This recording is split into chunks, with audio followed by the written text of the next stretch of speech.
Thank you, Ira. I didn't cut you off there. Don't know what happened there. Thank you, Ira. Welcome to Wednesday's programme. Are you well? Are you in good form? Wasn't that handy now, wasn't it? Wasn't that handy and coincidental? An ISIS suicide attack on a town in Syria that killed US soldiers at a time when the US president declared that he had intended to pull US troops out of Syria. What an amazing coincidence, eh? Welcome back to the most listened to independent radio show in Europe. It's your Richie Allen Show. Yes, Donald Trump appeases bewildered and beleaguered supporters by saying, I'm going to keep one of my campaign promises. I'm going to leave Syria. Of course, he had no intention of doing that. And then along comes the justification for saying, well, I've got to flip-flop on that one. Yeah. This is the Richie Allen Show. Welcome. It's the Richie Allen Show. Broadcasting live on richieallen.co.uk and multiple platforms around the world. And now, here's your host, Richie Allen. I'll be joined live from New York City by the one and only Gerald Celente, the legendary publisher of the Trends Journal. Top man. He really is. I have a lot of time for Gerald. Trendsresearch.com is the website. Support the Trends Journal. We'll talk about, well, the forthcoming year. I'm sure we'll talk about Trump and Syria. Lots to get into with Gerald this hour. He joins me in about 15-20 minutes time. And in the second hour, David Sedgwick joins the programme. He's not been on before. He's an academic and author, and his latest book is called BBC Brainwashing Britain. Very interesting book. He takes the reader on a disturbing journey deep into the realms of mistruth and deception to reveal the tricks and subterfuges used by the BBC. David Sedgwick, can't wait to speak to David. He joins the programme in the second hour. Packed old show on Wednesday. We're live on Fab Radio 2 in Manchester, triggerwarning.tv, richieallen.co.uk and TuneIn Radio. If you'd like to join in, you need only tweet me at the regular Twitter handle. There you are. Don't need to keep telling you. At Richie Allen Show on Twitter. Yeah. Handy that, isn't it? Suicide bombers in Syria. Yeah. What is the BBC saying about it? Just briefly, because I'll get into this with Gerald. The BBC is reporting that a number of US troops and civilians have been killed by a suicide bomb in Syria, in a town which is currently held by Kurdish forces. It's Manbij is the town. It's in the northwest, is it? Is that where it is? This particular town. IS, or Islamic State, claimed that its militants detonated an explosive vest next to a US patrol. 3 US soldiers, 2 local security officers, 13 civilians have died. Handy that. Not handy for the people killed, of course. I take no... there's no mirth, nothing to laugh at there. But the timing is wonderful, of course, as it so often is. I'm sure you'll have a lot to say about that. It's Richie Allen Show on Twitter. Now, I don't read listener comments, not because I'm arrogant and not because I don't care. It's because I'm too experienced for that. I've been around a long time. It's a time-wasting exercise reading listeners' comments. It really is. I do read the tweets that come in during the live show because I'm interested in reading them out. But YouTube comments, Facebook, I left Facebook a year ago nearly. The comments on the podcast, I don't read them. Now, a friend of mine is looking after the YouTube channel for me, keeping an eye on it. I upload to the channel, but he acts as a kind of an admin for it. He's been trying in vain to get the videos monetized for months, even though I have told him it will never happen. Stop wasting your time, Rog. It's going nowhere. Anyway, Google, YouTube says no. Please reapply next month. No, my video's never going to be monetized. No problem, I don't care. Left all that behind when they deleted the original channel last year. Anyway, Rog, excuse me, was reading the comments left by listeners to the YouTube edit of yesterday's show. And he sent me a selection of them to read out, saying to me, the comments are a brilliant illustration of a point that has been made on this show repeatedly by myself. You know, all right. So I said I'll read the comments anyway. What is the point that I have made repeatedly? Well, it's about how social media users and people who live online, how it has made people increasingly narcissistic and incapable of tolerance for ideas or for opinions they don't agree with or they don't like. So let me read a few of these comments, give you an example of what I'm talking about. Jim Fetzer is being sued, along with his co-author, for the book Nobody Died at Sandy Hook. And he's being sued by Lenny Posner, father of Noah, who was one of the named victims of the Sandy Hook Elementary School shooting of December 2012. Now, Jim came on to talk about the lawsuit, and we spoke for around 35 minutes. I've known Jim a long time. I like Jim a lot of time for him, as I said last night before getting him on. Here's a flavour of the comments. Most posts, not all, but most posted by faceless and nameless YouTube users with rather immature usernames. Here we go. Some of them are long, so I've edited them without taking anything away from the context. I haven't selectively edited them. I've just scaled a couple of them down. Here's one from Andy Fowles. Andy Fowles. Richie, do your research, mate. How can you possibly believe any of these characters involved in Sandy Hook are genuine? Do yourself a favour, Richie. Don't discuss this subject with expert analysts such as Jim Fetzer or Wolfgang Halbig if all you want to do is play the devil's advocate and criticise their efforts to expose the monumental hoax this event was. And you also said there was no evidence to suggest the Hampstead satanic ritual abuse case was real. Did you do any research in this case? That's from Andy Fowles. Come back to that. John Richardson. Richie is so pathetically cowardly and befuddled on this issue, as on the fake Holocaust, about which there are masses of evidence that it never happened.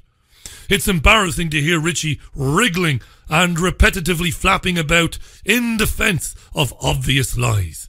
Hearing Richie try to argue against Professor Fetzer is like listening to a 6-year-old arguing against the Nobel Prize winner. Right. Somebody calling themselves Shiner3 Lima, posted on YouTube, casting doubt on Mr. Fetzer is a disgraceful act by Richie. Disgrace, Richie.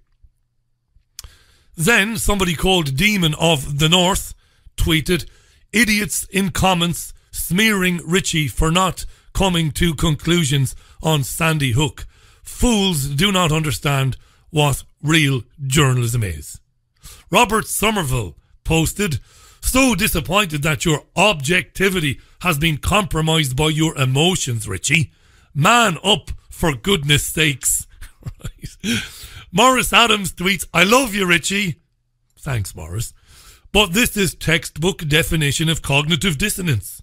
He points to evidence after evidence and you follow with yeah, buts and what ifs. It didn't fucking happen, says Morris. Peter Riley says Richie knows the truth, he just can't say. Yeah, Richie's a coward. He knows the truth, but he just can't say what it is. Jerry M. posted on YouTube, Fetzer has zero proof of anything. Everything he offers as proof is either doctored documents or photoshopped photos. He has no evidence that Lenny Posner is fictitious, and he has recently admitted that Noah Posner's death certificate is indeed a valid certificate of death.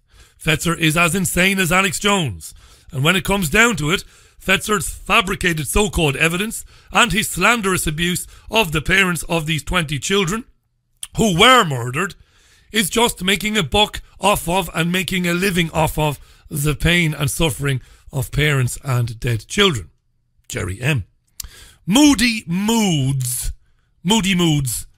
I know you're trying to protect your channel, Richie, but how much proof do you require? I personally think this subject should not have been brought up because of past experiences, but thanks anyway.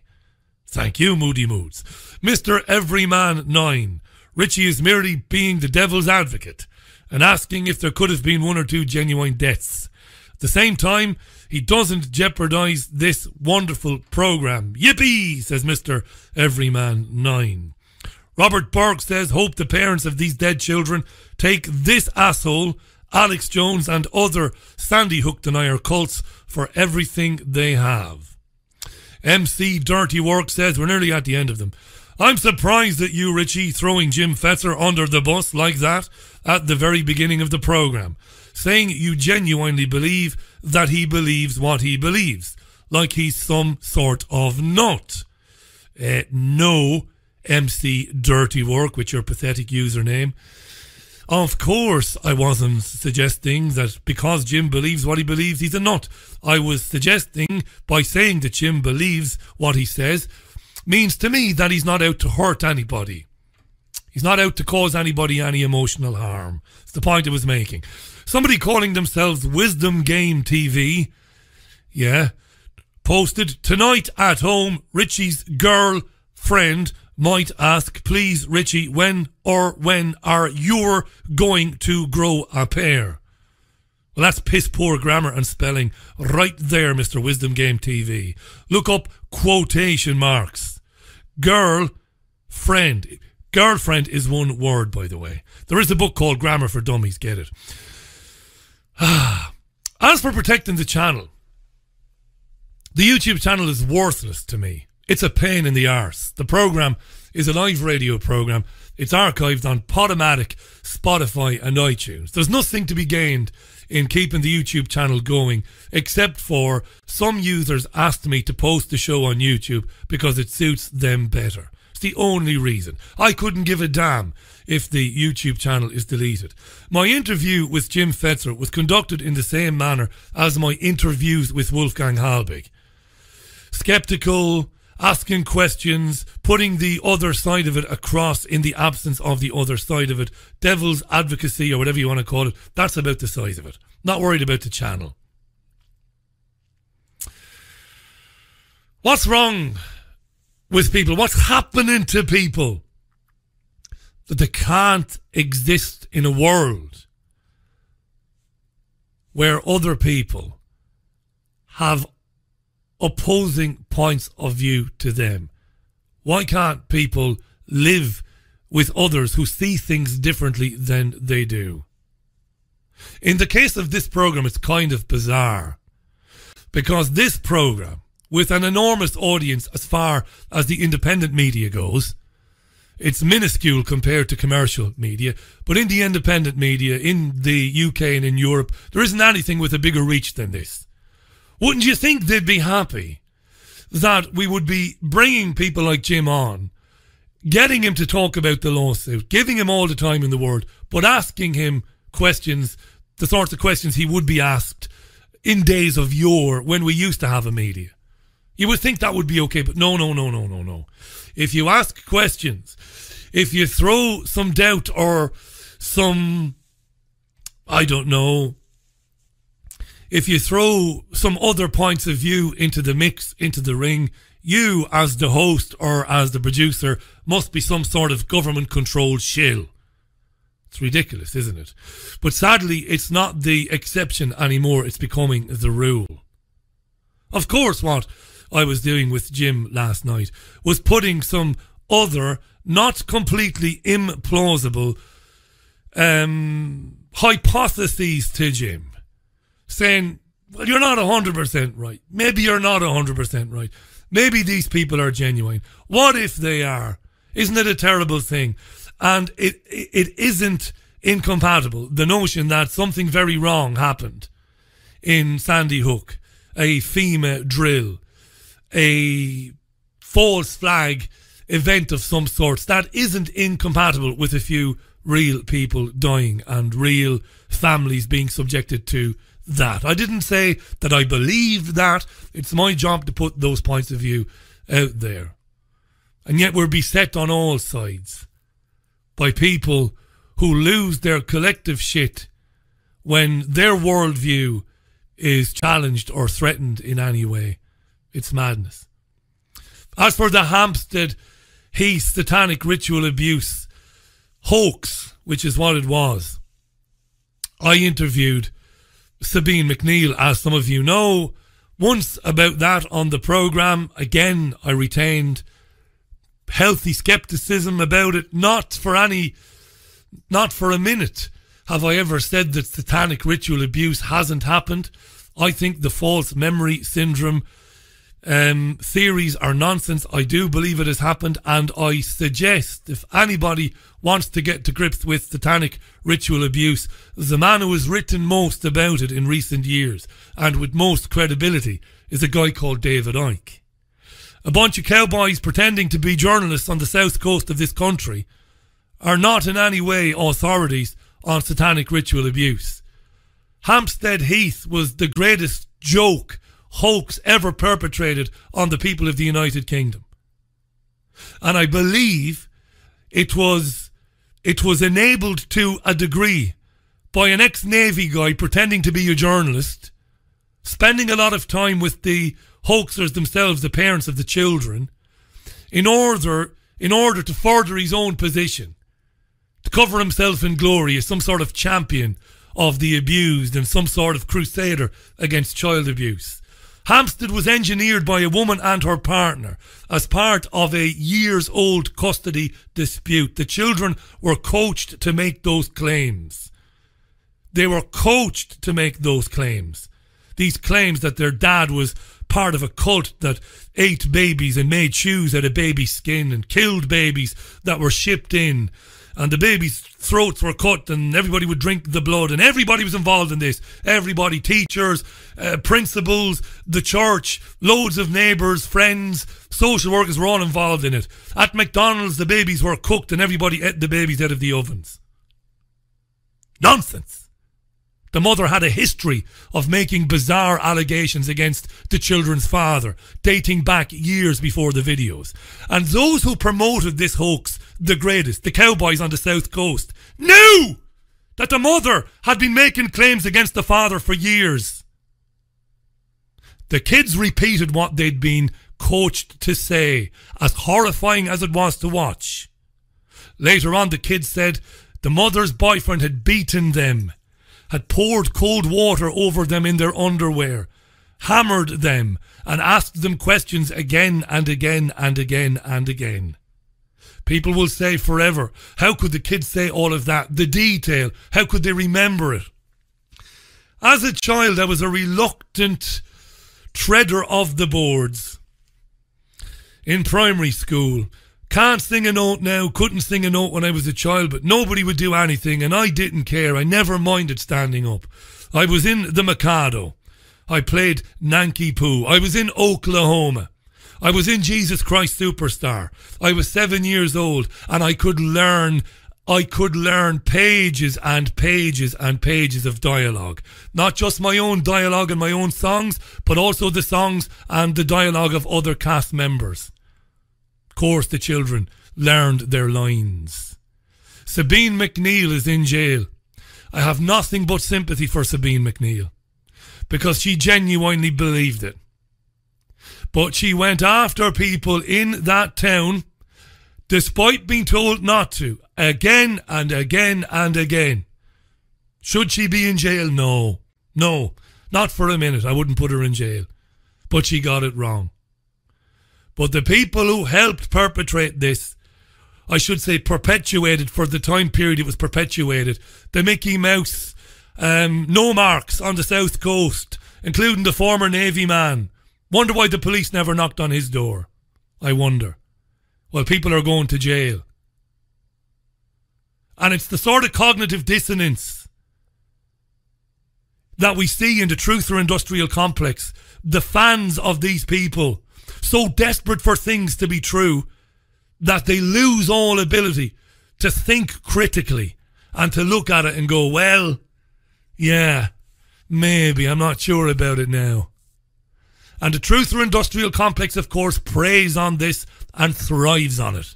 That people want to be told what it is they believe. They want it repeated back to them, time and again, repeated back to them.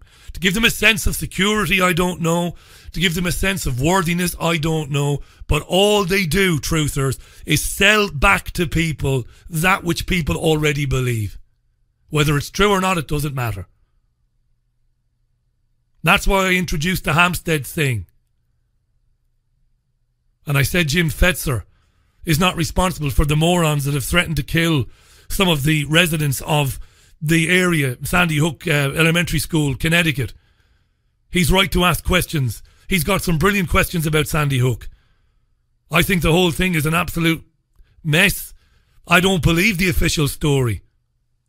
But I don't know that people didn't die there. I don't know that Lenny Posner is lying. So it's my job to put that to Jim Fetzer.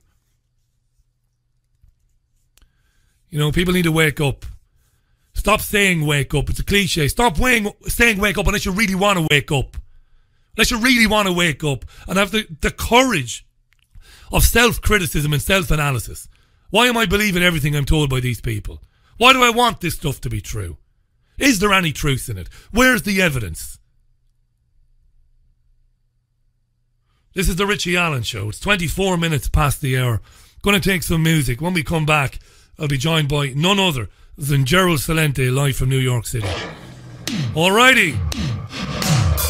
I know I went off on a few different tangents there. I didn't script any of that. 25 minutes past the hour. Michael Jackson on the Richie Allen Show, The Way You Make Me Feel. January 16th, 2019. It's Wednesday's programme. Don't forget later on, David Sedgwick and his explosive book about the BBC. David Sedgwick in the second hour. Now, it's an absolute pleasure to welcome back to the programme for the first time in 2019 a man I got to know many years ago during my time in Spain. I call him what he is, a legendary trends researcher and the publisher of the brilliant Trends Journal. I get the journal sent to me. I get a courtesy copy of it, complimentary copy sent to me every quarter, which is fantastic. If I didn't, I would subscribe to it, so maybe they might cancel my complimentary copy now. And I don't endorse very much, as you know. He's been accurately predicting economic and political trends for many, many years. 2018 was another big year for him. I'm sure you're interested to hear what he thinks about the forthcoming year. Let's welcome back to the programme, live from New York City, our friend Gerald Celente. Gerald, welcome back. Great being on. I miss being on with you. It's been a while. It has. I think it was towards the end of last summer you were on. But in the meantime, I wasn't well. I had about a month off and it was all over the place. But no, I'd have you on every month if you'd come on every month. But you get a million requests to do these interviews. It's a bit late to be saying Happy New Year, but Happy New Year to you. Congratulations on another massive year in 2018 with the Trends Journal. 2019 is going to be absolutely nuts, Gerald. I was asked to put to you a breaking story about a suicide attack in Syria that Islamic State has claimed responsibility for. It's killed 3 US servicemen. It's also killed civilians there and security officers. I was asked to put to you how timely or how coincidental you might feel that is right now at a time when the US president has been talking about taking US troops out of Syria. What do you think of that? Well, number one, the United States has no right being there. We're there illegitimately. We have no right being there. Period, paragraph. And yes, I would suggest that every time it looks as though either the Syrian government is winning and all of a sudden there's that white helmet coming out saying that there was a chemical attack, and then the United States sending missiles in response to that. Or in this aspect, that Trump wants to pull out of Syria and he's getting blowback that ISIS is still alive and we have to stop them. Now, I want to make this 100% clear. The United States involvement in Syria had nothing to do with ISIS. As a matter of fact, by the way, just to make this clear, this whole ISIS thing is an attack against Italians. And me being one, I know how it hurts, because how are we going to sell Italian ISIS? Nobody's going to buy them. Anyway, the reason that the United States was there, and all anybody listening has to do is Google up Assad has to go, Hillary Clinton, Barack Obama, and John Kerry. That was the excuse that these murderers gave for United States involvement in Syria. Assad has to go. ISIS? Oh, do you mean those rebel groups that the United States and its coalition of the killing, including the Arab Little League, put together? Is that the ISIS that you're talking about? Are those the rebels with a cause that you're talking about? How about this one, Richie? 2 days ago, Israel Army Chief admits to arming Syrian rebels. It was the first confirmation from the Army Chief, Israeli Army Chief of Staff Gadi Eisenkopf, confirmed that the Israeli military provided weapons to Syrian rebels. It was the first confirmation, but back in September, Israeli media were reporting that Israel had armed as many as 12 rebel factions. And the rebel factions have been confirming such support for a while, as saying they were given large amounts of money and aid from Israel as well.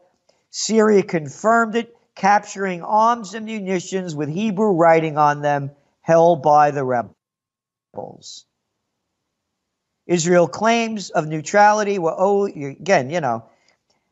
So to answer your question about this, how about this one? In policy shift, Netanyahu confirms Israel attacks on Iranian sites in Syria.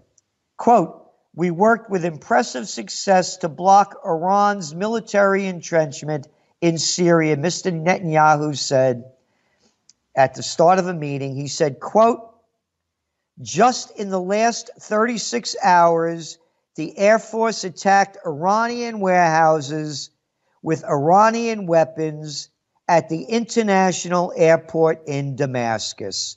Quote, "The accumulation of recent attacks proves that we are determined more than ever to take action against Iran in Syria." That's a big trend this year, isn't it?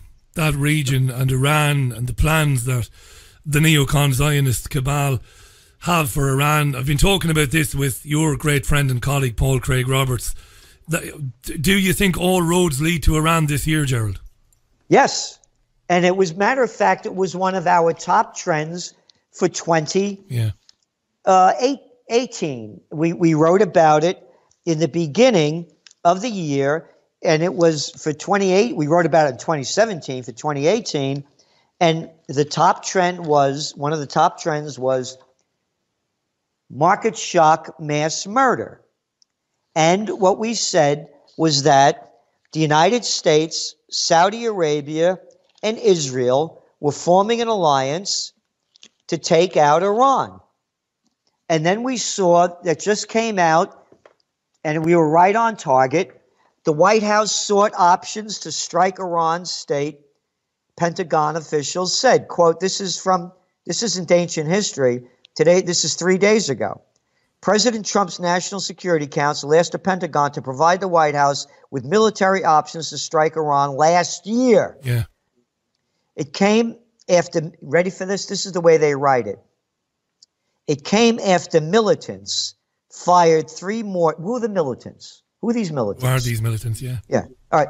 It came after militants fired 3 mortars into Baghdad, sprawling diplomatic quarter, home of the U.S. Embassy, on a warm night in early September. This is from the Wall Street Journal.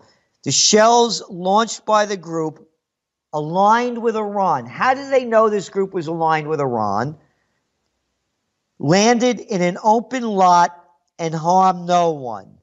The Pentagon complied with the National Security Council request to develop options for striking Iran, the officials said. They triggered an unusual alarm in Washington when Mr. Trump's national security team, led by John Bolton, conducted a series of meetings to discuss a forceful American response, including what many saw as the request for options to strike Iran. John Bolton, a sick SOB. And then we heard, it's one after another. The facts are coming out here. Pompeo, however you pronounce this guy's name, was in Cairo last week. And here's his quote. "We will not ease our campaign to stop Iran's malevolent influence and actions against this region and the world." He also vowed that the U.S. economic sanctions on Iran, quote, "will keep getting tougher until Iran starts behaving like a normal country." The normal country he's in, by the way, is Egypt, where there was a military coup that overthrew the democratically elected government. And the other, of course, country that is normal to him is Saudi Arabia. With its human rights record. That's another normal country, along with the other Arab League countries. The Saudis. I think I said this to you some years ago. A friend of mine was in Riyadh on business years and years ago and came across some guy, this is genuine, came across some guy being beheaded. He followed a crowd of people, thought he was going to a soccer match. Guy was beheaded. It turned out the guy was suspected of running drugs, and it wasn't kilos of drugs either.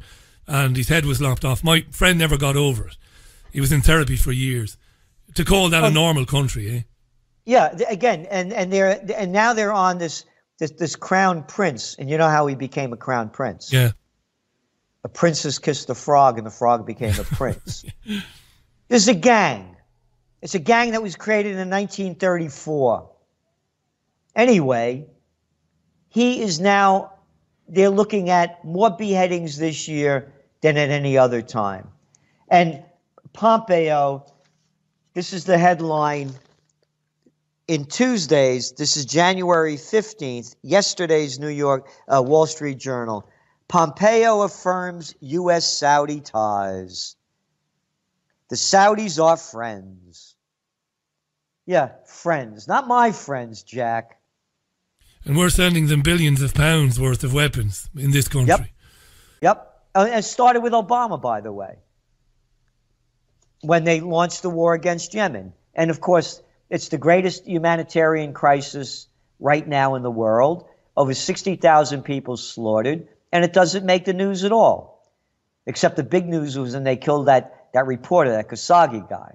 That was big news. But slaughter innocent Yemenis every day, Yemenis, that's okay.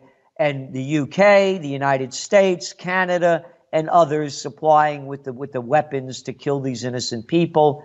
So if your country is doing it, and you support it, you are an accessory to murder, just like you would be an accessory to murder if a sick SOB, other than Pompeo or Bolton or Theresa May or Trump or Obama or any of the others, asked you for money to commit murder against innocent people, an illegal crime. You would be an accomplice to murder. An accessory, wouldn't you? You'd be an accessory before the fact, because you know what the weaponry is going to be used to do.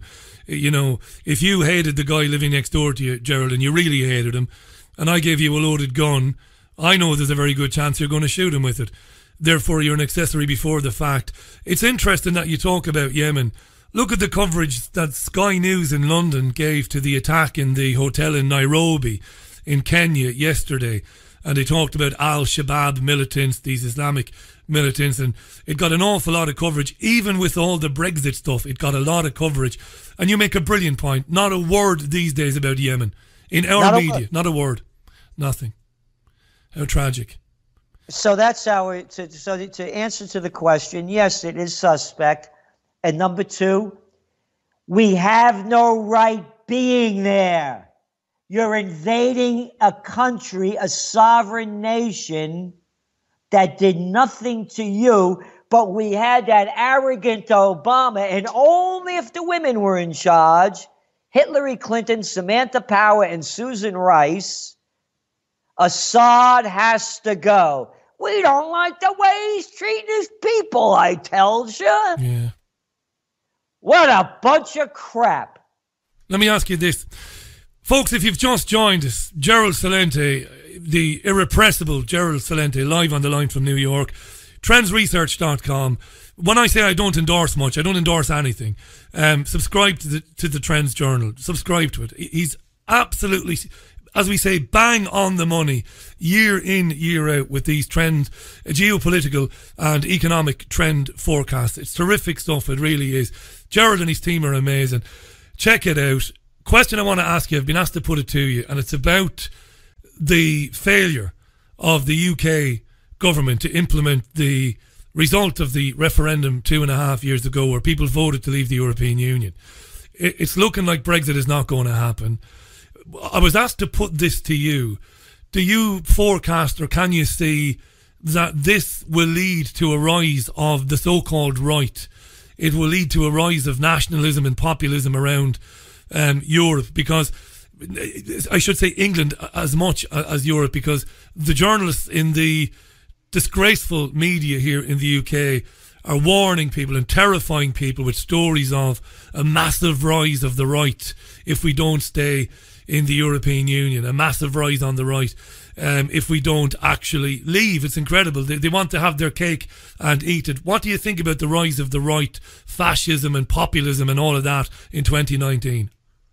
Well, it's going to continue. But, you know, just on the note on Brexit, now, correct me if I'm wrong, that back in March 29th, 2017, the UK delivered a notification to the EU that under Article 50 of the EU's Lisbon Treaty, that they were going to leave on March 29th, 2019. Yes. They had to give it. So with or without the deal, they're supposed to be leaving. We should be gone at 11 o'clock, 11 p.m. on March 29th, which is only a couple of months away. Yeah, we're supposed to be gone, deal or no deal. Exactly. Now, to answer your question, everybody listening, get this in your head. Your vote doesn't count. Your country is being run by dictatorships that morons and jerks call political parties. Look what happened in Greece when the Greek people voted against the IMF sanctions that the government wanted to put them on. Yeah. That little jerk over there, Tsipras. Alexis Tsipras, spot on, Gerald, yeah. That's right. Said to the people, F you. What the hell do we care what you want? Don't you know who I am? I'm the little flunky for the Bankster boys. I'm the little wanker. I got to be proper. I can't say jerk off like we say in the United States. No, this is good. Wanker is good. Yeah. I'm going to do what I'm told to do. Your vote doesn't count, and neither do the people in the United Kingdom. Your vote means nothing. All you are, get this in your head, everybody, are workers on the globalized multinational plantation of Slavelandia. What this is all about, the guy Paolo Savona, I remember his name. In Italy. He was going to be the choice when Lega and Cinque Stelle in Italy formed the coalition, that he was going to be the economics minister. That's right. And Conte, the guy that was the prime minister, killed the deal. Paolo Savona said, this cat's 81 years old, all we are in the European Union are nothing more than colonies of Germany. And that's all it was. What do you think the Greek bailout was for? It was to bail out the banksters that made out the bad deals in Germany. Why do you think Germany was the one that kept pushing the European Union and has the euro? Because if they had the Deutschmark, they wouldn't be able to export their product because the Deutschmark would be so valuable, people wouldn't be able to afford them. But now they have the euro, and now they could sell more of their product. All the Eurozone is nothing more than a colony of Germany. I agree 100% with Paolo Savona. Brilliant. And as you said, and you've written about this, the Brussels said, no, we're not going to have him. And the coalition collapsed. Why did they do that? Why didn't they say, you're not going to tell us who the finance minister is going to be? Do we have to worry about... You see, again, you brilliantly brought up the Syriza party in Greece. Now, I'm not a trends forecaster. And most of what I predict doesn't come true. That's a fact. I make guesses. I don't have your skills and your experience. The only thing I've ever gotten right, Gerald, was the Tsipras thing. When Syriza won, I said, and it's the only thing I've ever gotten right, this party is not going to deliver Greece from the clutches of the financial institutions of Germany, as you brilliantly said there. I knew that wouldn't happen. Should we be worried about these coalitions that come along seemingly on the side of the people, and then so often they turn out not to be really on the side of the people? What do you think? Yes, we should be concerned. And by the way, you asked me the question also, are we going to see more anti-establishment movements? Yes. Not in the United States, by the way. The people still... We just had a midterm election. In the entire midterm election, not one of the candidates from either of the dictatorship parties mentioned anything about America's wars overseas and the $715 billion, soon to be $750 billion defense budget. Not one peep about the illegal, immoral, multi-trillion dollar wars killing millions of people. Yeah. So nothing's going to happen here because, people that lost their fight. This is the Me Too country here. Did you see, by the way, that Gillette thing? Oh, my God. Yeah, I did, yeah. What's going on there? Well, I'm about male toxicity. Yeah. Well, I'm going to one-up Gillette. I demand that the name of the place where pilots sit to pilot airplanes should no longer be called a cockpit. Lest it offends. I think it's disgusting calling this a cockpit. And I just came back, by the way. I was in the UK with my friend Kenny Young, who wrote Under the Boardwalk. Marvelous. And we went to Nepal to visit an old friend. And back in December. I just got back recently. Anyway, I also decided they should change the names of the mountains over there. They shouldn't call it Himalaya. This is disgusting. So anyway, going on to the United States and our identity politics and no big issues. No, we're not going to see anti-establishment movements here, but we're seeing them in France with the Yellow Vest. We saw it in Italy with the Five-Star Movement, and they backtracked, and Lega, League, they backtracked on their promise to have a bigger deficit and give the people more money. And look what's going on now with the Yellow Vest. They're arresting people. Yeah, that's right. Yeah. And they're clamping down on it. And you're going to see that in every country. The establishment, along with these so-called police who are nothing more than thugs that are little boys and girls for the powers above them, are going to put down every protest with the most amount of violence that threatens the establishment. Because, again, I may get censored for this too. We just got through the Christmas season. Christmas used to be celebrated for the birth of a guy. Again, I may get in trouble for saying this, for the birth of Jesus Christ. It wasn't about Black Friday or retail sales. Yeah. The Prince of Peace becomes violent when he picks up a whip to drive the money changers out of the temple. Nothing has changed, Richie Allen, since the birth of Christ and the death of Jesus, fighting the money changers. The money changers are controlling the world.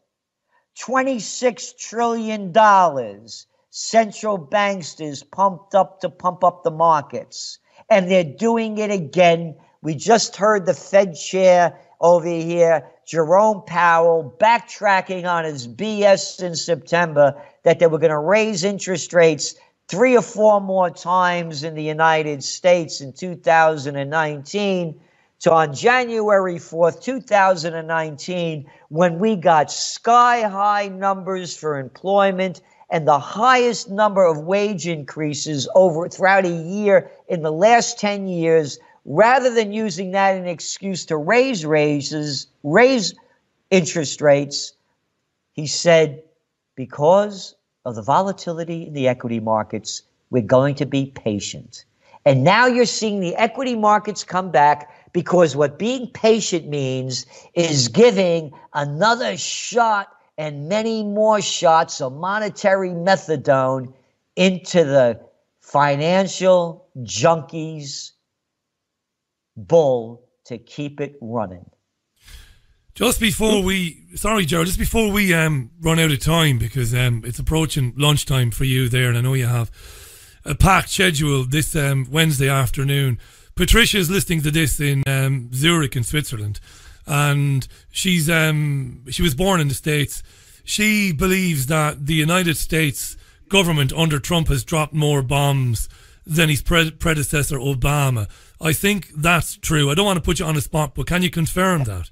He dropped more bombs in Afghanistan than Obama. Obama killed over 4,000 innocent people with drone strikes and quoted in the book, "Double down, I'm really good at killing people."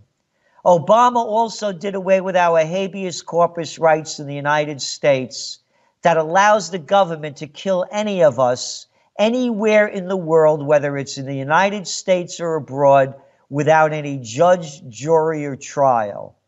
Obama launched the Libyan war that destroyed the richest country in Africa and turned it into shambles.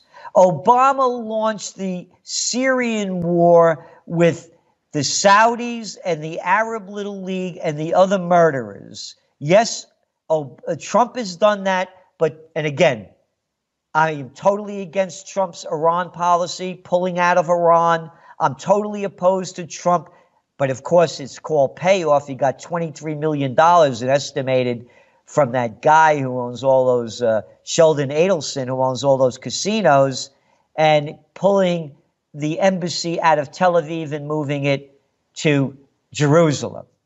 But I am totally supportive of Trump for wanting to end the Syrian war, end the Afghanistan war, and bring the troops home, because I also launched Occupy Peace, www.occupypeace.com.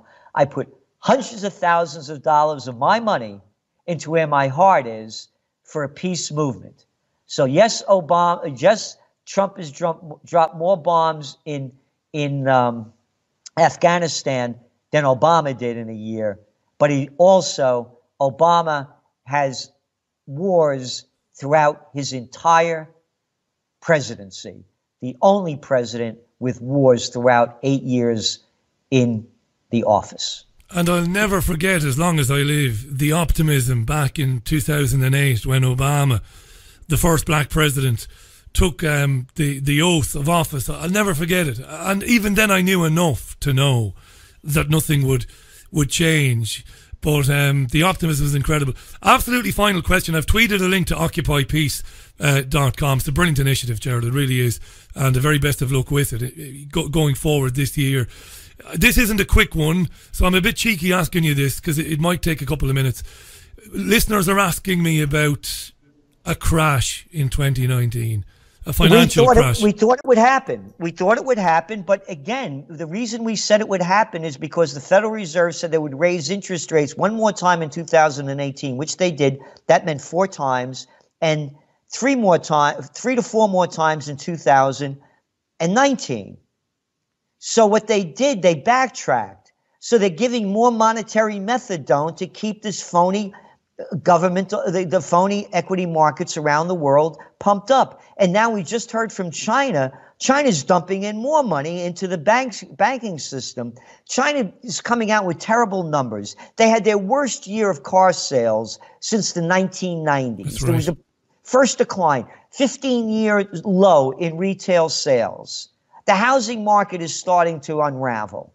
They're dumping more money into it. As long as they keep dumping money into the system, it'll keep propping it up.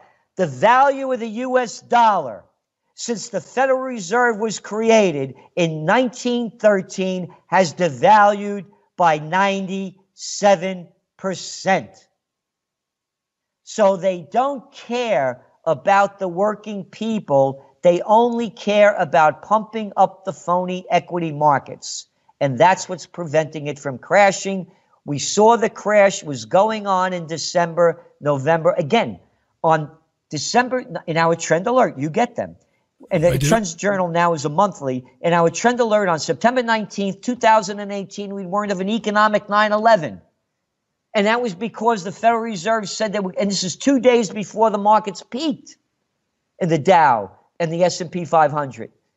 And then after that, they went into their decline. We said it because of aggressive interest rate policy. The only thing that pumped up the markets after the panic of 08 was $250 trillion debt bubble that the central banks have pumped into the markets. So just like any junkie, they'll keep feeding it monetary methadone until some point the junkie ODs. When that will happen is when they stop giving it more monetary heroin. You've been right all along. It's I think it's an inevitability. It doesn't matter last year, this year, 2020. Of course, it's coming. Gerald, thanks for coming back today. Folks, go to occupypeace.com, go to trendsresearch.com and subscribe to the journal if you haven't before. It really is terrific. It's accurate. It's helpful. Mate, it's been a boon to me for years in terms of giving me talking points and subject matter for this program, and also alerting me to various men and women that I've brought on the program. It's a fantastic publication. Godspeed to you and to everybody who works with you. And in 5 or 6 weeks' time, I'll ask you to come back on again, because I do like having you on a lot. You know that, so I don't want to leave it too long. Quickly, yeah. The United States, Brazil, and Argentina and Colombia are forming a triangle of death to attack Venezuela, to overthrow the government. Watch that closely. That's a huge story as well. Gerald, thanks for coming on today. Have a great rest of your day there, and I look forward to speaking again real soon. Thank you. Cheers for that. The brilliant Gerald Celente, live from New York today. It's approaching 2.5 minutes to the top of the hour. It's your Richie Allen Show live on Fab Radio 2 here in Manchester. Trigger warning, we're on TuneIn Radio, of course, as well, and everywhere else. Loads of tweets came in during that. To see what other people are tweeting me, just go to twitter.com and put @RichieAllenShow into Twitter, @RichieAllenShow into Twitter. I'll say hi to a few people who are tweeting. Hi to Busy there. Hi to Delroy. How you doing, Delroy? Hi to Martin in Spain. To JP in Manchester. Mentioned Patricia already. Faisal is tweeting away there as well. David of Argyle is tweeting as well as Patrick. Lots of stuff going on there. Interact with people while the programme is going on twitter.com, just by putting Richie Allen Show, all one word, into Twitter. So in a couple of minutes' time, David Sedgwick is going to join us. He's got I won't say a brand new book. It came out back, I think, in November, and it's about the BBC. It's got a terrific title. It's called BBC Brainwashing Britain, ? And in the book, David looks at the methodology, the way in which the BBC deceives people, plants ideas in people's minds, shapes the agenda, mind controls people. This is fascinating stuff. You can read more about David at his website, davidsedgwick.co.uk. That's davidsedgwick.co.uk. He's going to join the show in a few minutes' time. I just want to follow up because I didn't script the earlier rant about the cognitive dissonance, about people's inability to exist alongside others who think differently to them, as was beautifully demonstrated by the messages left on YouTube overnight, which I wouldn't have seen because I don't read them. I don't have anything to do with it. But my mate Raj, who has a Facebook account as well, which I've got access to, but I don't use it very often. He looks after the Facebook page now because I came off Facebook, but he also looks after the YouTube channel. And he sent me these comments about my conversation with Jim Fetzer. And it is really frustrating to have to keep repeating yourself by repeatedly putting to Jim that in the cold light of day, Lenny Posner's interviews sounded authentic to me, and I felt that there was real pain in there. I wasn't saying that Lenny Posner is telling the truth. I don't know what the truth is. When are people going to grow up? And when you say, well, I don't know, that people can live with that. By saying I don't know, or that I'm not sure. But thanks, Jim. You've asked over the years with Wolfgang Halbig a lot of very serious questions that must be answered about Sandy Hook Elementary School. But I just listen to these parents and I'm not entirely convinced they're lying. Why can't people live with that? Why does that then become your part of the cover-up? It's intellectually redundant. It's intellectually retardant. You're not growing. You are regressing as a person. You are cocooning yourself into your internet world where all you seek out is those who agree with everything you say. It's terribly unhealthy. It's a dreadful thing. It's an illness, in fact. And you end up spending all your days in whataboutery. Whataboutery, whataboutery. I don't know what happened. It's like I don't know what happened on September the 11th. You're a shill then. You must be a shill. No. The official story is one of the greatest, most laughable bits of fiction ever offered to the people of the world. It's a nonsense. Complete nonsense. What really happened? I don't know. I wasn't there. You must know what happened in Sandy Hook, Richie. Funnily enough, I was living in Spain at the time.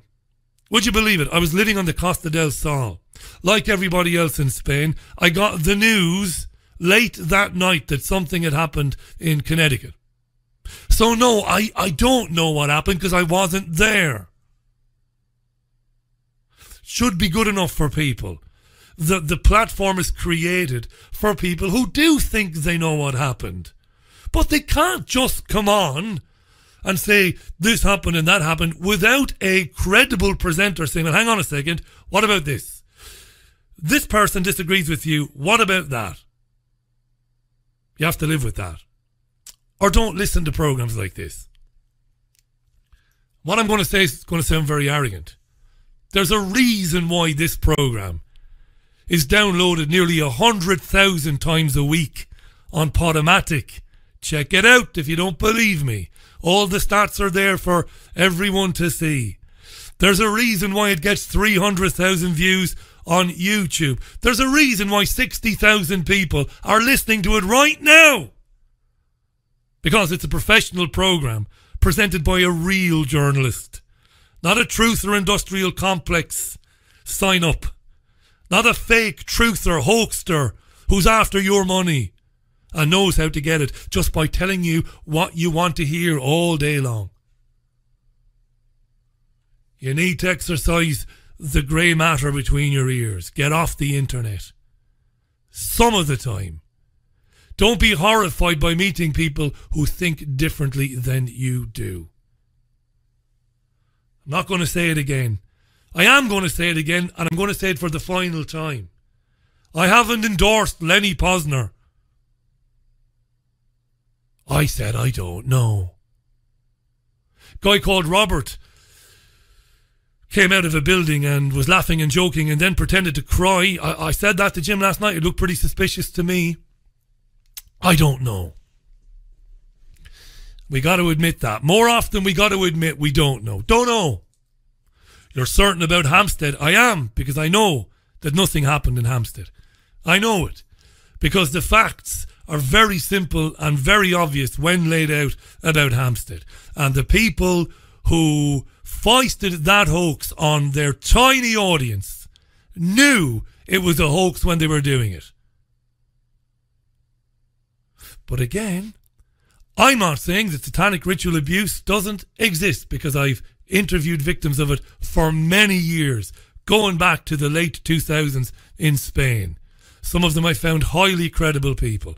And as I said earlier on, if you want to learn about satanic ritual abuse, take any of the books published by David Icke in the late 90s, early 2000s, when he dealt with it in great detail, in a journalistic way. Don't believe the truthers. Truthers only interested in your money. And don't be an easy mark for them. Alright? Very, very, that moves me, that. It's very important for me. You know I don't go on like this very often. Here's Kim Wilde, back with more in a minute. Kim Wilde on the Richie Allen Show, 6.5 minutes past the hour, Tuesday, January, it's Wednesday even. Wednesday. All I had to do was look at the calendar right next to me. It's Wednesday, January 16th, 2019. Great to be with you. A number of listeners contacted me over the holidays and even last week and said they'd read a book and they were thrilled by the book, particularly in the times we live in. He said, Richie, you got to get a copy of this book and you've got to invite the author of the book on. So I did just that. And thankfully, he agreed to come on the programme. The book is about the national broadcaster, the British Broadcasting Corporation, the BBC. We've grown up with it, haven't we? I was told when I was studying English many years ago at third level, and then when I studied television and radio, the BBC's the bastion of decent, honest, objective journalism. Is it really, though? I've come to change my tune a little bit in recent years. My guest this hour is an academic and author, and he's written this book that asks very serious questions about the methodology of the BBC. The book is called BBC Brainwashing Britain. It's been described as a must-read, and I'm delighted the author, David Sedgwick, joins me live on the line today. David, welcome back. How are you? Oh, hi, Richie. Thanks. I'm fine, thanks. And hi to all the listeners, and thanks for having me on the show. It's great to be here. It's great to have. I don't know why I said welcome back. It must be force of habit. This is your debut, of course, on the Richie Allen Show. So I apologise for that. I have got a feeling of deja vu. I do these radio things quite a lot. So for a split second, I thought, maybe we have. Well, do you know what? There is a connection. You spent a lot of time on the Costa del Sol, so did I. And yes. I know you did an interview, I think, with Bill Padley on Talk Radio Europe. Oh, Talk Radio Europe, yes, indeed. Yes. And I know Bill very well. I used to work for TRE when I lived in Spain many years ago. So there is a connection. Right, tell me. We have got a connection. We have a connection. You're an academic. You're a serious man. Masters in linguistics, I believe. Yes, indeed, yes. I've worked at British universities and abroad for the past 15, 16 years. Now tell me about the BBC. I'm not boring. I want to add, I'm not a boring person. Though. There's nothing remotely boring about you. Now tell me about the BBC. When did you start to look at the BBC? You see, I did mention in the intro we were brought up with, you could always trust it, the greatest standards of decency and ethics. When did you start to think, well, hang on a second, all isn't right with the BBC? Well, I've had suspicions for many years. I mean, people like me that I also do some lecturing in media studies over the years. So people like myself, we've had suspicions for many years. But I think for myself and certainly a lot of people I speak to, it's really crystallized since 2016. And there were those two major upsets, let's call them, although I think that's a media thing about upsets, about the election of Donald Trump and the Brexit vote. And I think people looked at the BBC and thought, my God, what's going on with this organisation? We're getting one-way propaganda virtually 24 hours a day. So if I had to date it, I would say 2016 for a lot of people. For myself, I've had my suspicions for many, many years, and I think people like me have, especially people who work, in academia and study the media like I do, and I lecture on the media as well as linguistics. So back around 2016, the upset in June 2016, the Brexit referendum, I voted to leave. So it was the first time in nearly 20 years that I'd voted in any referendum or election. And at the time, I can't argue with you. I'd love to argue with you for the sake of making it a better conversation. But you're right.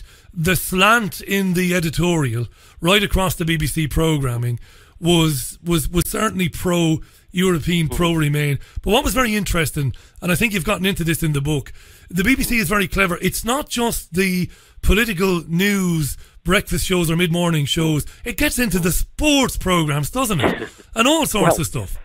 Well, indeed. I mean, just look at Gary Lineker, for example. I mean, he's rabid, and don't forget, he's a representative of the BBC, and by their own guidelines, the last thing he should be doing is going on social media. Don't forget, he's got something like 10 or 11 million followers to his Twitter feed, and that's largely based on his presence as a BBC. See, what they do, they're quite clever. So Gary Lineker, if he wasn't a famous footballer working for the BBC, he wouldn't have 11 million followers. So what they do, they can get 11 million followers on Twitter, and then they can use that platform, like he is doing, to give us propaganda, which is basically pro-EU propaganda. And he's not the only one. And like you rightly say, if you watch some of those BBC shows, I should also declare that I don't watch the BBC anymore, and I haven't done for 3 years.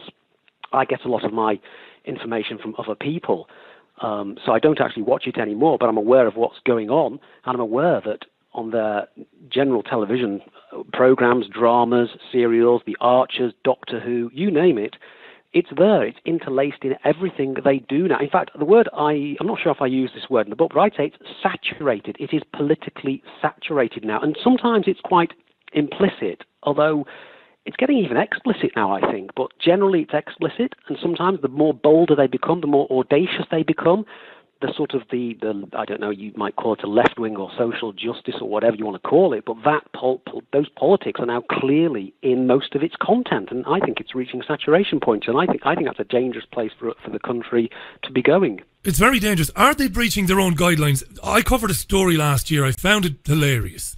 I think you've got to go at some of these things with humour to try and to get people to look at them a second time. But one of their main, in fact, it was a gentleman working at the BBC whose job is in diversity. It's his job to make sure that there's a diversity of the BBC workforce. And he bizarrely gave an interview to one of the broadsheets, and I couldn't believe nobody picked up on it. He said in the interview, well, we're doing okay, but we need more lesbians. Now, I fell off my chair when I read it, David. I couldn't believe it. And I thought, look, I presume you're like me. We don't care whether people are gay, lesbian, straight, bisexual. It doesn't really matter. And also, Richie, the majority of people don't. No, they don't care. But I thought, why is he saying that? And are they in breach? I mean, surely they're in breach of employment law. But what about their own? What about the regulations governing the BBC? Surely there's something wrong with that, and we could talk about that with respect to how they covered and how they still cover the fallout from Brexit. Aren't they supposed to be held to account to ensure that their own opinions are kept out of it and that they try and strive for balance? Well, as you quite rightly say, Richie, they should be. There's something called the Royal Charter. The Royal Charter is a document that explicitly sets out their obligations as a national broadcaster. And the idea is that if you follow what the Royal Charter says, then you can take approximately £5 billion per year from the British public and call yourself a national broadcaster. But because you're a national broadcaster, you can't be political. Because why? Because there's 25 million households in the United Kingdom paying for your license, and guess what? They all have different political opinions.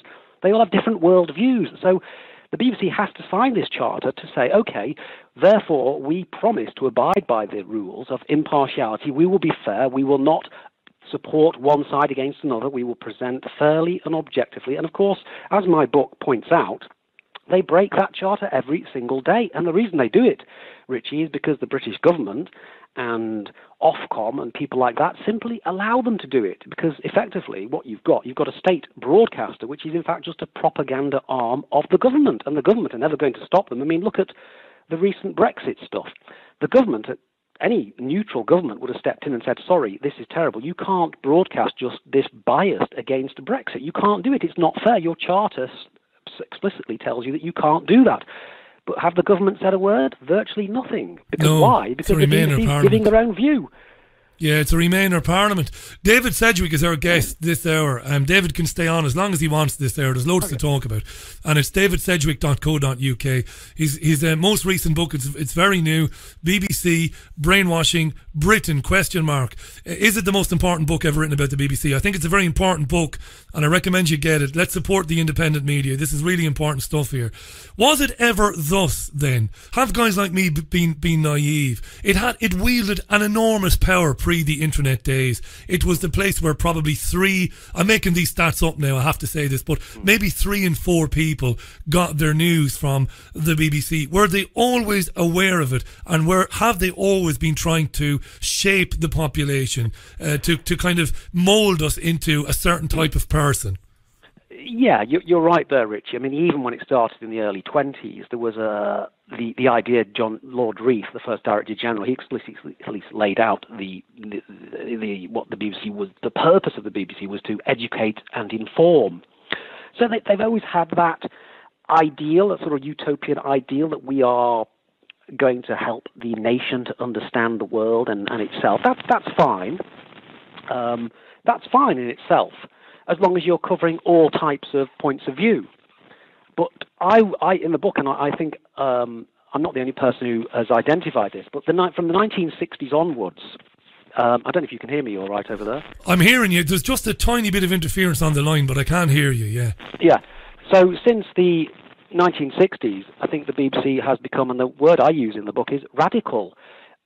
Instead of, there's a big gap at the moment in the market for a truly neutral source of news, because, we've got the left, we've got The Guardian, you've got The Independent, you've got Channel 4 on that side, and you've got the right, Daily Mail, Breitbart, RT and Fox on the other side.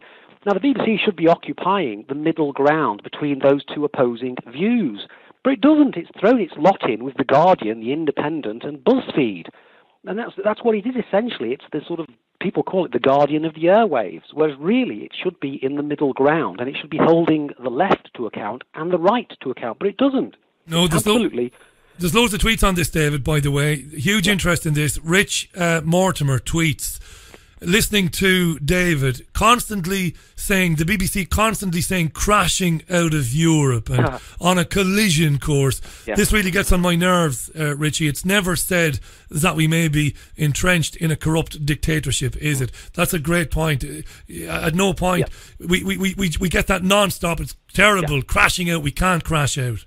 It's a very good point, Richie. And notice also the other thing that the BBC has studiously avoided describing what a World Trade Organization withdrawal looks like. Yeah. You don't know anything about, if sitting and watching your television, you know nothing about the World Trade Organization. It could be something from a James Bond movie run by Goldfinger. Right. We know nothing about it. We don't know about the mechanisms, and there's a purpose why the BBC has purposely decided not to tell us anything about the World Trade Organization. They want to keep it shrouded in mystery, and they've done that purposely and willfully to push this nonsense about crashing over cliffs. Incredible. And actually, if you think about it, it just shows you the BBC mindset. They actually think, rightly or wrongly, that they can pull the wool over people's... We're in 2019, we're in the age of multiple sources of information, the internet, but the BBC acts like it's the 1950s. It really thinks that if they don't tell us about the World Trade Organization, we can't find anything out about it. Absolutely, it is extraordinary, and I do a news roundup for the first 20 minutes of this program. It contains audio clips from the BBC and Sky and ITV every day, and I listen to it fastidiously every morning so that I have material for the live program. And you are right. At no time have they brought somebody on from academia who is pro a WTO exit, who can explain that. Well, funnily enough, we trade with every other country in the world outside Europe on WTO terms, and it doesn't do us any harm at all. It can be managed. They absolutely avoid that like the plague. It's got to be biased, David. And you must be right. That will be an edict from above, because don't forget all those journalists working at the BBC.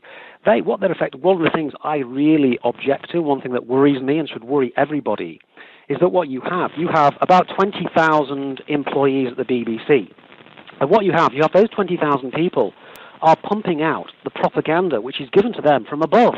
So you're talking probably about a couple of dozen executives, the Director General, the BBC Board of Governors, and the Chairman. What their political opinions are filtered down to these 20,000 activists, the Gary Linekers, the Graham Nortons, the BBC newsreaders, and those people are effectively giving the British public the political opinion and the world view of a very tiny minority of BBC executives. It's turned into basically a political channel for, well, a very tiny minority of very powerful BBC executives. For the establishment. Yeah, you call them the establishment, yes, the pro-EU, liberal, metropolitan establishment. They are the people who run the BBC. People are getting the opinions and the world view of that very, very small, tiny minority of people, and they're trying to make it look as if this is the majority of the British people, and it's not. We're sitting at home, listening to our radios and watching our TVs, absolutely shrieking. We're saying, who's running this thing? Why are they giving me this rubbish? Absolutely Who's right. running this thing? David Sedgwick is our guest. It's davidsedgwick.co.uk. We'll tweet a link out with massive interest. Loads of tweets on this. It's at Richie Allen Show on Twitter. If you have a comment for David, just leave your comment and just tag in at Richie Allen Show, and I will see it. Number of people are tweeting, and this is incredible, because I've had academics on the programme, like Stuart Waiton from Abertay University in Dundee, I think it is, and others. And one of the things that people are concerned that the BBC is doing is that it's re-educating people in a very negative way. It's trying to kind of confer upon people that there are certain things that you are not allowed to think, let alone say, because if you do, you're a pariah.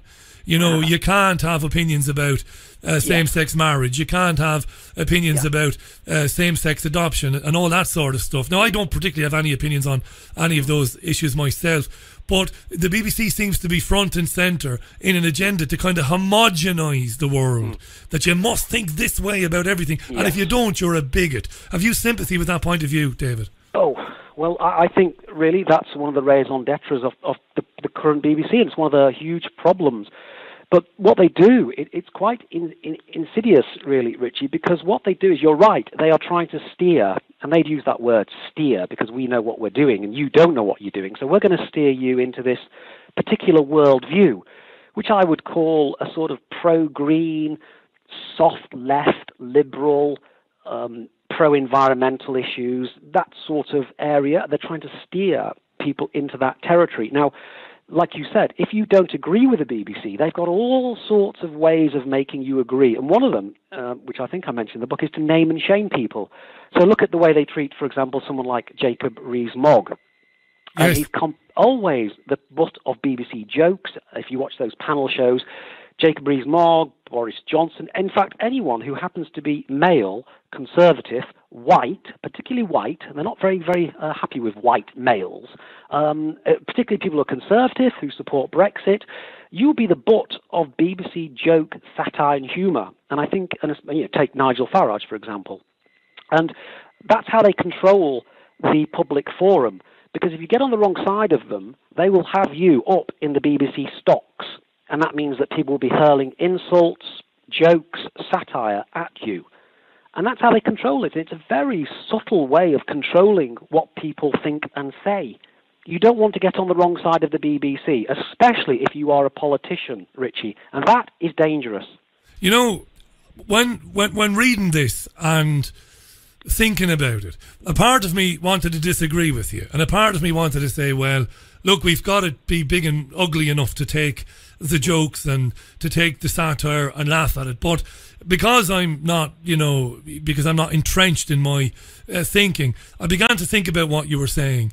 And I thought, Jesus, David is absolutely right here. What they're doing is they're creating a narrative. They're kind of implanting in people an idea that these guys are just old, they're just buffoons, they're idiots, they're morons. They're like relics to be dusted down every now and then, but what they're saying isn't really important, so don't pay attention to them. I think you've got that spot on, I think.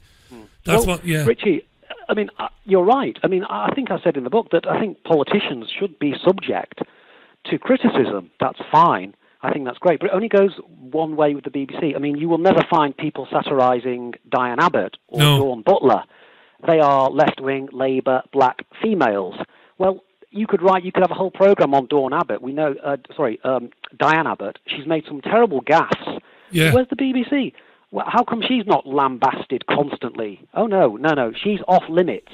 And I also mentioned in the book the disgraceful episode when they gave a free pass to a certain Labour MP who retweeted that very, very infamous tweet about white girls should shut their mouths up, the victims of Rotherham should shut their mouths up. And the Labour MP retweeted and liked that, and the BBC never mentioned it. So the problem is that certain politicians, certain celebrities, if you agree with the BBC worldview, Gary Lineker, Graham Norton, Diane Abbott, anyone who's basically seems to be on the left and is also pro-EU, you can do anything. You can call names, you can attack people, you can shout, scream, you can write horrible articles, and the BBC will simply let you have a free pass. However, if they happen to disagree with your worldview, if you're a Nigel Farage or a Donald Trump, heaven help you. If you do something or say something wrong, you'll be on the front page of the BBC for weeks. It's completely lopsided. In the absence of anybody from the BBC, again, not just to play the devil's advocate, but if there was a BBC producer here, he or she might say, well, hang on a second now, lads. 'Tis obvious where you're coming from, independent media and an independent author. It's obvious where you're coming from. You're coming at this with, bias of your own. They might say, listen, we always have Farage on. He's on all the time. We often have Rees-Mogg on Breakfast in the Morning. In fact, he was on a couple of times this week with Nicky Campbell. They will say, give over. Have I got news for you? Might be taking a mickey out of his plummy accent and all of that, but he's on our programmes all the time. He gets equal opportunity. That's what they would say. They would say that. And, of course, what I would say to that is, look at the way you treat someone like Nigel Farage and look at the way you treat Jacob Rees-Mogg and just look at the amount of interruptions, the hostile style of interviewing. Look at the studio audiences who are, let's just be honest about this, they are hand-picked. So whenever you get, let's say they put Nigel Farage on a show, you can guarantee that he will, first of all, he'll be up against 2, 3 or 4 people who are arguing against him. Imagine Question Time panel, for example. And you'll also have a specially selected audience, which is usually selected because of they hold the political opinions the opposite to Nigel Farage. So what you get poor old Jacob Rees-Mogg or Nigel Farage, who I think are thoroughly decent people, and they will be subject to what I call the BBC crucible. And they're put in this crucible, and I compare it to the medieval stocks. And I think people who put in medieval stocks, yes, you can see them, but when you're getting vegetables and rotten fruit and vegetables thrown at you, it's not quite what I would call promotion. And that's what I'd say to the BBC. Let me argue with you, David. By the way, I'm loving this. I'm loving having you on, by the way. Thanks for coming on. David Sedgwick is our guest, davidsedgwick.co.uk. Do buy his book. Got to support the independent media, not just for the sake of it. The book is really, really good, and it's very thought-provoking, so get it. BBC Brainwashing Britain, davidsedgwick.co.uk. Let me argue with you. Yeah. I'll argue with you now and say, well, doesn't that backfire on the BBC? Because these lefty type journalists politicians who are given the softball treatment all the time, they end up becoming, well, they become kind of like empty vessels. They're not very good. Whereas Farage and Johnson and Jacob Rees-Mogg, it actually makes them better orators. And in fact, they actually ultimately do better because they become better at dealing with that sort of examination, as opposed to the Diane Abbotts and the others who kind of get an easy ride. Yeah, it's an interesting observation, that, Rich. Yeah, I think paradoxically it probably might backfire on them, but I don't think that's going to change the BBC anytime soon. I think they have one way of working, and it's attack. I mean, you only have to look at the Donald Trump stuff to see that they can never change their ways. And that's an interesting point, that yes, I'm sure that it makes Jacob Rees-Mogg and Nigel Farage even better at debating. And actually, maybe, possibly, it makes people because they become more persuasive and they can back up their arguments, and they have to take on 2 or 3 opposition people invariably on these BBC panel shows, that actually makes them stronger in their opinions and more articulate. And yes, you're probably right, and that probably might actually help people to vote for Brexit or to vote for the Tories or to vote for UKIP, or whoever is in the spotlight there. So yeah, you're probably right about that, but I don't give the BBC enough credence for them to be actually able to understand that, to be honest with you. No, fair enough, David. Loads to get into, and there are loads of tweets. Let me just read a couple of tweets there. Yeah. Faisal tweets, I wouldn't say that they don't lampoon the left. Corbyn, Ken Livingstone, George Galloway, etc., who are the non-corporate warmongering left, are lampooned all the time. That's a good comment, Faisal. I would say on Faisal's comment, I'm going to endorse what you said about Diane, because I remember going back a few years, Diane Abbott was regularly had the mickey taken out of her on Have I Got News For You. But I think at some stage, particularly when this Me Too story evolved and grew, I think probably you talked about the men in grey suits at the very top of the organisation might have said, well, if we leave Diane Abbott alone, because we'll be open for accusations of misogyny and racism. So I think you're absolutely right. Diane Abbott is kind of, don't say anything about Diane Abbott on the comedy shows, but I think they used to. But Faisal says Corbyn, Livingstone, Galloway, they're often mocked on these particular programmes. Yeah, I would agree. I would agree to a certain point. I mean, obviously, we'd have to do some sort of content analysis to see the numbers there. I think what it is, I think if the BBC have a very centrist view of the world, and it's not just on the right. Obviously, I think since the emergence of Jeremy Corbyn, they've been pretty harsh on Jeremy Corbyn, because remember what the BBC are trying to do. They're trying to get the nation to think in a sort of soft left, centrist, liberal fashion. And to them, Jeremy Corbyn is an extremist on the left, as Nigel Farage might be on the right. And the idea is to paint the image or the association in the public's mind that Farage is an extremist and Corbyn is an extremist, although I happen to believe that Corbyn is an extremist more palatable to the BBC than Farage is. But yes, I think Faisal's quite right. Anyone who doesn't jump to the BBC tune, anyone who offers something other than this kind of what I would describe personally as a sort of soft, soppy liberalism, anyone is an enemy to the BBC. I say in the book that I think the BBC are effectively a globalist propaganda organisation. So anyone who challenges the neoliberal order, the globalist, corporatist, neoliberal order, and you could argue that Jeremy Corbyn could do that just as much as Nigel Farage could, is potentially an enemy to the BBC, because, Richie, I think you have to understand that the BBC does not represent the people. It actually represents the globalist, corporatist, financial elite, as indeed the British government do, as we're seeing in Brexit. I wish I could argue with you. I can't. You're right. I wish that Corbyn was the extremist on the left that he's portrayed to be. Because you see, I'm an old socialist, David. I'm an unashamed, unapologetic old socialist.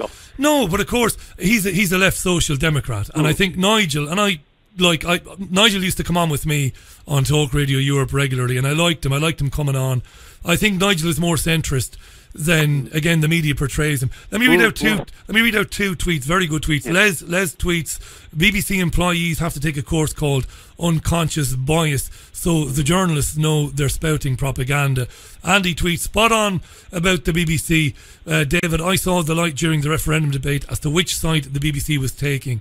It is apparently EU funded to a large extent. Where's the transparency? Not to mention the diversity agenda, which I know you get into, of course, in the book, which is a massive thing. Let me just put one point to you, David, before you come back in. It's not a point, it's more of an observation. One of the times in the last couple of years when I really kind of balked, when I was sitting watching a BBC show and I couldn't believe my eyes, was when Jeremy's brother, Piers Corbyn, was on the big questions with Nicky Campbell to talk about climate change. Now, whatever anybody thinks about climate change is irrelevant.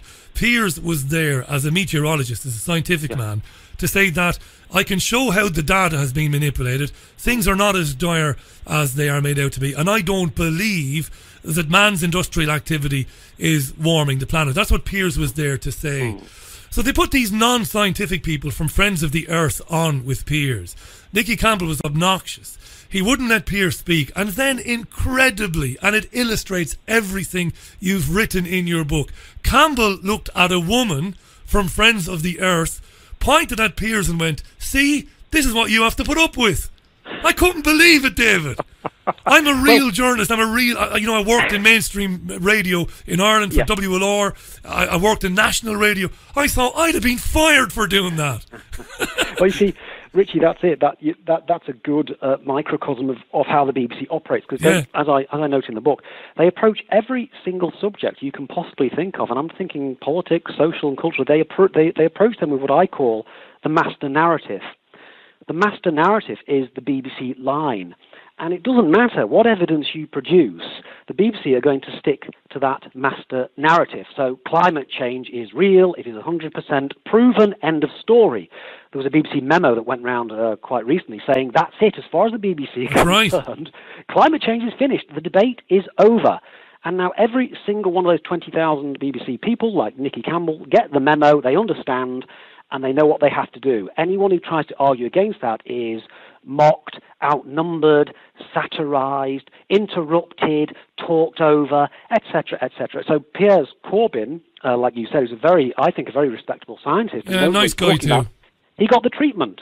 And that's, it's the same whether it's Jacobs Rees-Mogg, whether it's Boris Johnson, whether it's Donald Trump, whether it's Islam, Christianity, Catholicism, geography, cosmology, you name it, the BBC have got a line. And the BBC are 100% correct.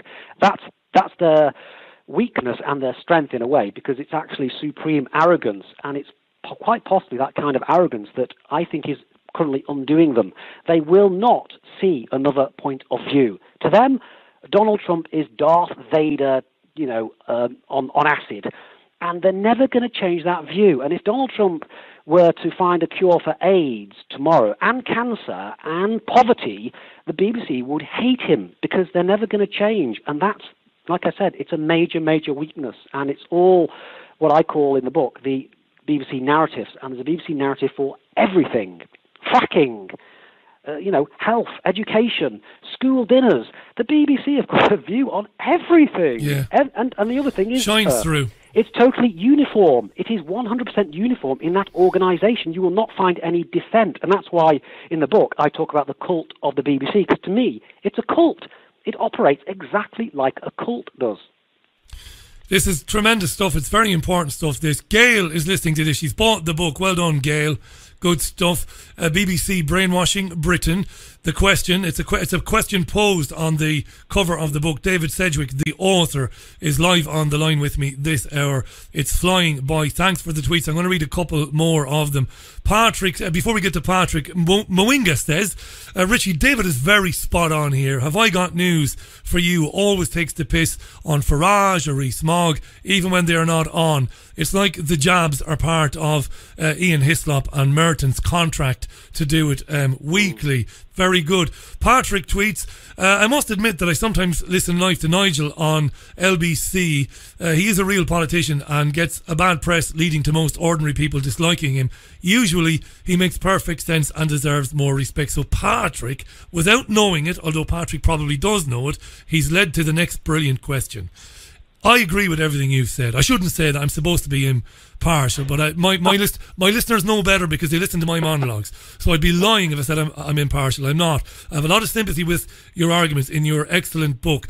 But Richie, well, let me just say. So, go ahead, David. Go ahead. Richie, at least you're admitting. I that. admit it. Oh yeah, up front. Yeah. One of the big problems with the BBC is it pretends it's playing this big game where it's saying, "Hey, we're impartial, folks. We're totally objective. We're totally neutral." And you sit there and you think, you are not. You are 100% not. Just come across and just say, "Look, guys, we hate Farage. We hate Brexit. We hate Trump. Our broadcasts are going to exhibit that bias." But of course, the moment they did that, the government would have to pull the funding. Yeah, so they will never admit it. Of course they won't admit it. So, Patrick's point, Nigel on LBC. Brilliant point, because it leads to... I was going to ask you this anyway.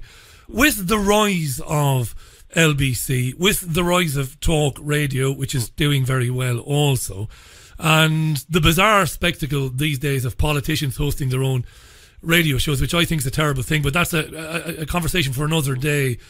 Though you are 100% right, I think, in what you're saying, does it matter anymore? Because there are these other outlets that have very big audiences, very big followings, that the Jacobs and Boris and the rest of them can get their point across. Yeah, that's a good point. I mean, I think in the book I've noticed, I note that the BBC figures are pretty dire in terms of certainly in terms of retention of the license fee. I mean, it might shock people to realise that almost for the last 10, 11 years, we've had almost about 1 million television licence fee cancellations per year. And this is not including the over 75s, of course, who get a free licence. If you look at the figures for BBC television programmes, I think in my conclusion of my book, I've got a bit of research about that shows how the audience is tanking. They are losing figures, viewing figures, and they're also losing licence fee subscriptions every single year. So you're right, that they face immense competition. So that's very healthy. But looking at the wider picture, what kind of competition are they facing? Because yes, LBC, I know they sort of pay lip service to the right or to the pro-Brexit by having Farage on, and the rest of them, as far as I can gather, certainly James O'Brien, one of my favourites, seem to follow the sort of LBC mainstream media BBC line themselves. I mean, that's right. Flick over from BBC One to ITV to Channel 4 to Sky, and you get pretty much the same BBC, neoliberal, in brackets Marxist, I would call it, mainstream media neoliberalism.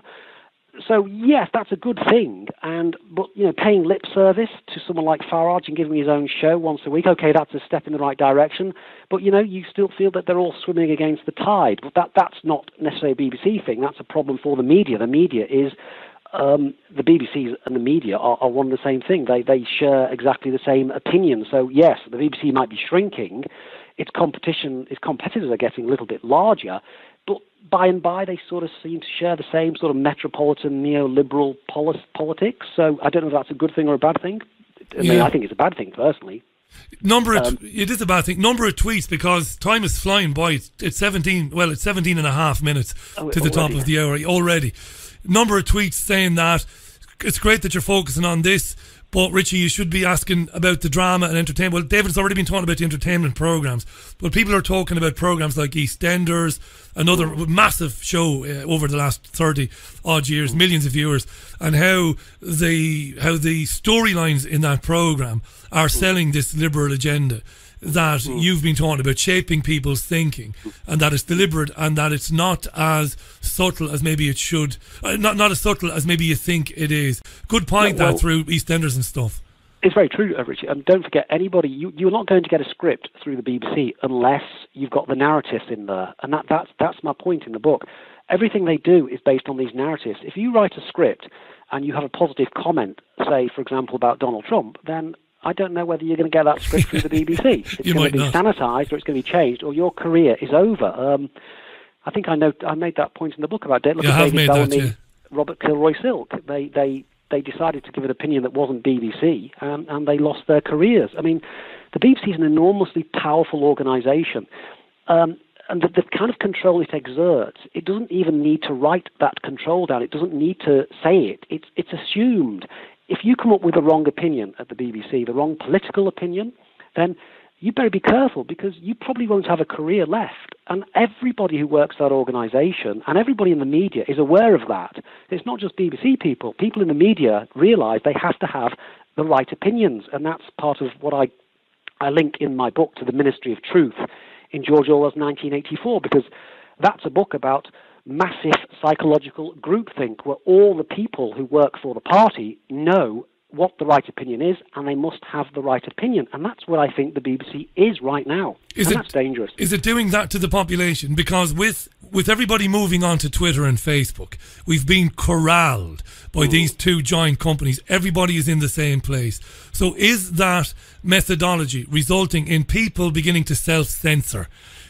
Through the programming of the BBC and elsewhere, I must think this and I must say this, because if I don't, I could be in trouble. I could be kicked out of the herd.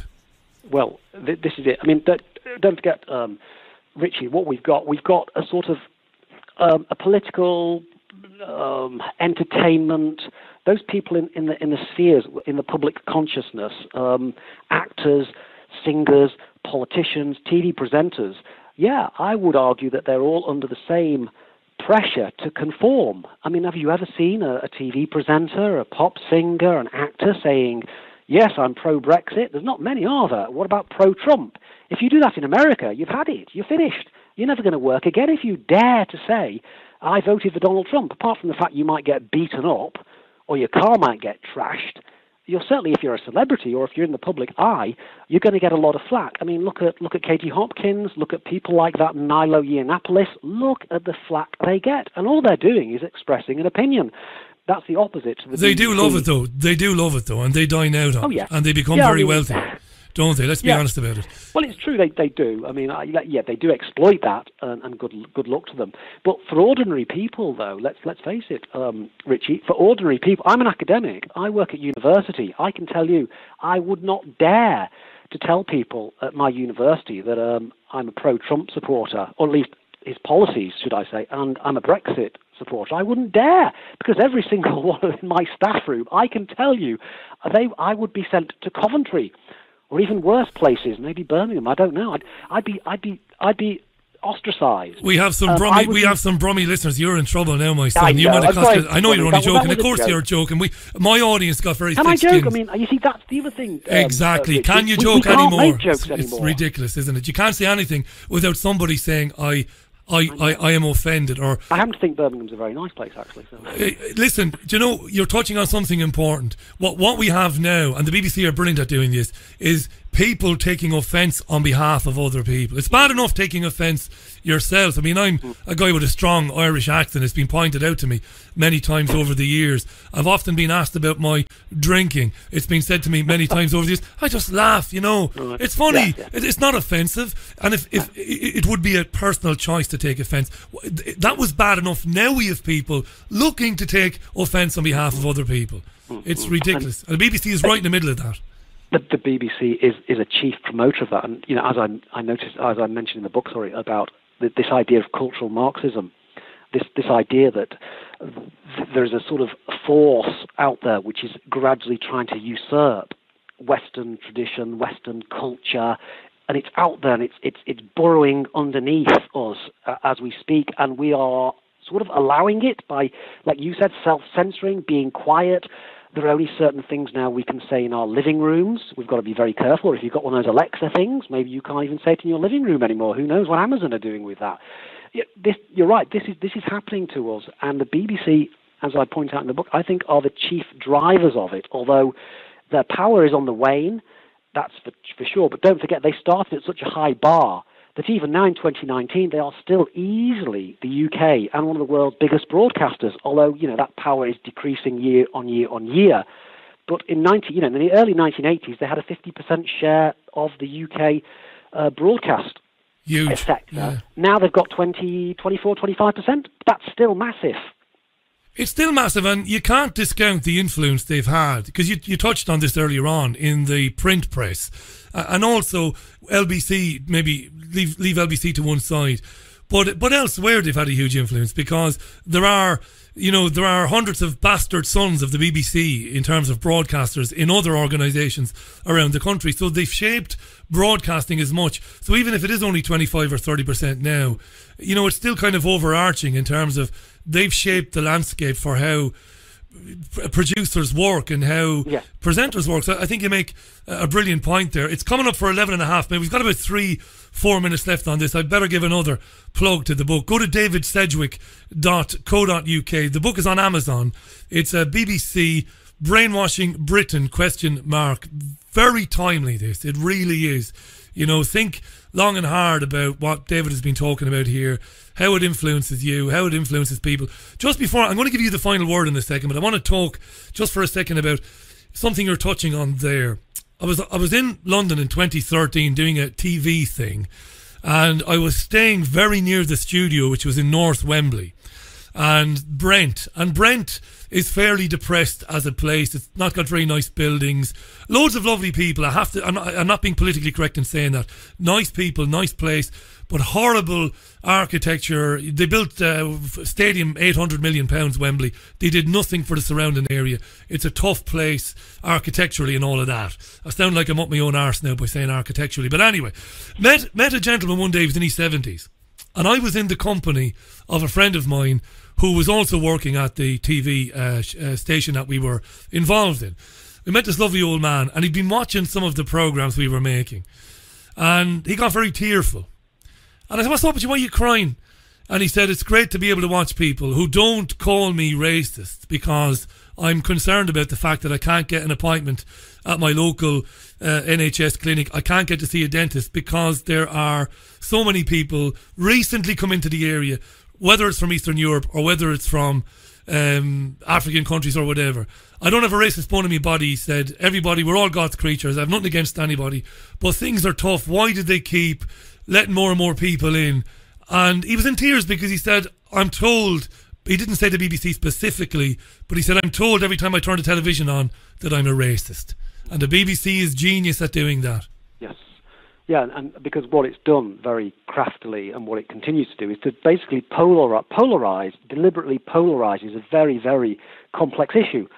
Immigration, in the BBC's eyes, there are two possible strands to the argument. One of them is you either agree with the BBC, which is open borders, mass migration, constant influx of new people coming into towns and cities, constantly changing the face of communities that have been, pretty solid and stable for hundreds of years in some cases, and often working class communities.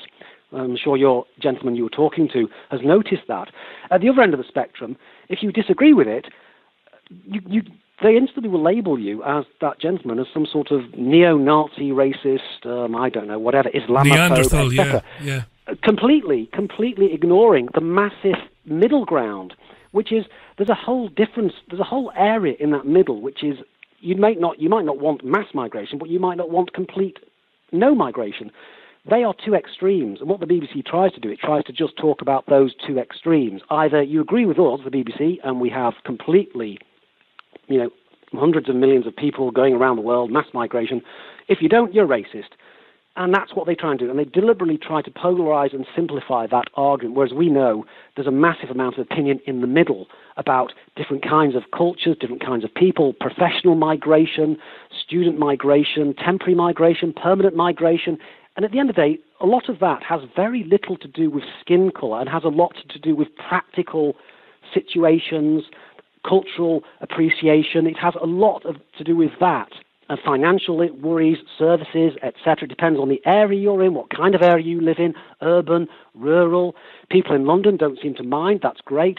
People in other communities that are more solid and stable, they do mind. It disturbs them a little bit. That's fair enough. But the BBC polarizes it, totally polarizes the debate into either you agree with the BBC, which is the neoliberal agenda that we have, driven by the globalist, global corporatist, cheap labour, or you are a total racist and you're going to be a pariah and we're going to name and shame you, especially if you're a celebrity, and we will finish your career if you dare.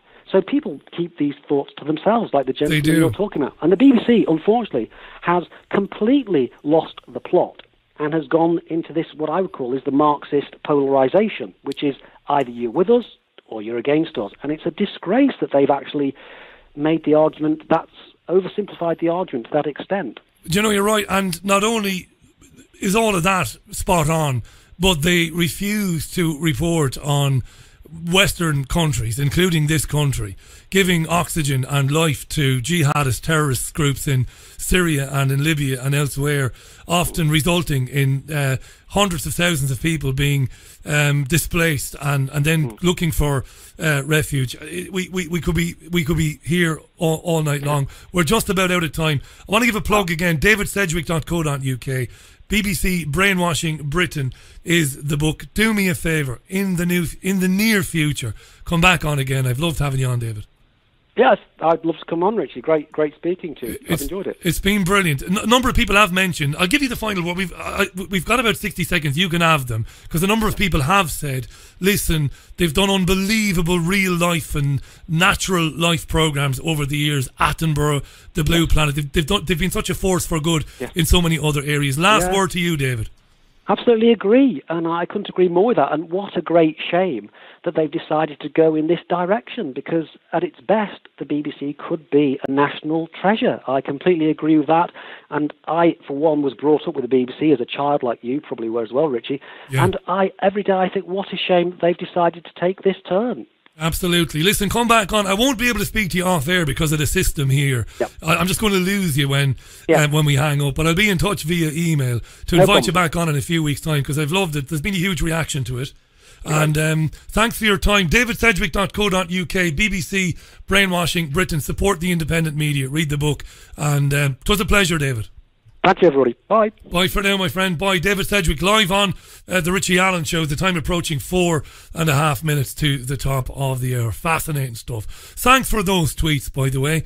And thanks to those of you who made the point. A number of you made the point about the natural programs, the nature-based, the documentary-based programs that the BBC has made over the years. Of course, it's not all doom and gloom, but increasingly in recent years, it has attempted to shape the people of the country, to mould the people into this cultural Marxist kind of outlook on the world, this neoliberal, as David called it there, kind of approach, kind of identity. And it is doing that, and there's no better example of it than how the BBC has reported on the referendum of 2016, the result of that, and then what we've been left with now. Fascinating stuff, David Sedgwick. Interesting programme tonight. Thanks to Gerald Salente.